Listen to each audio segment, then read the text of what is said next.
Les voici. Vous en avez un là, ils sortent tous des trous. Cet agave est condamné à une mort lente. Face aux charançons, le service des espaces verts est impuissant.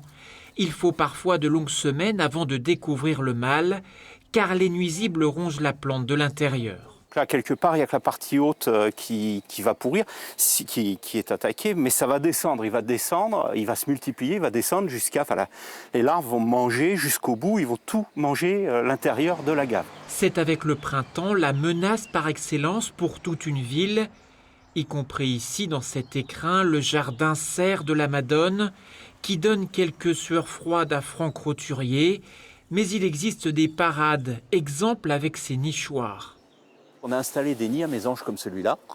Là, il est dans un olivier, donc c'est pas dans un pin ou un conifère qui est attaqué par la chenille processionnaire, mais elles viennent quand même nicher et elles nous protègent tous les conifères sur le site, à tel point que sur Serre de la Madone, on n'a aucun nid de chenille processionnaire.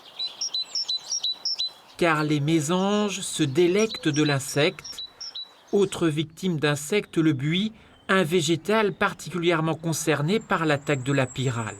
Là, on voit que le buis ici a été attaqué puisqu'il a été défolié en très grande partie et surtout maintenant il est tout sec. On voit les feuilles qui ont été mangées, il est tout sec, donc là il est sur un point de non-retour. Ce buis-là est mort. On va donc privilégier d'autres variétés qui lui ressemblent, comme la myrcine venue d'Afrique.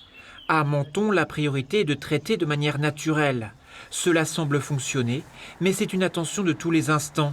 Une façon de pouvoir continuer à admirer le spectacle de la nature.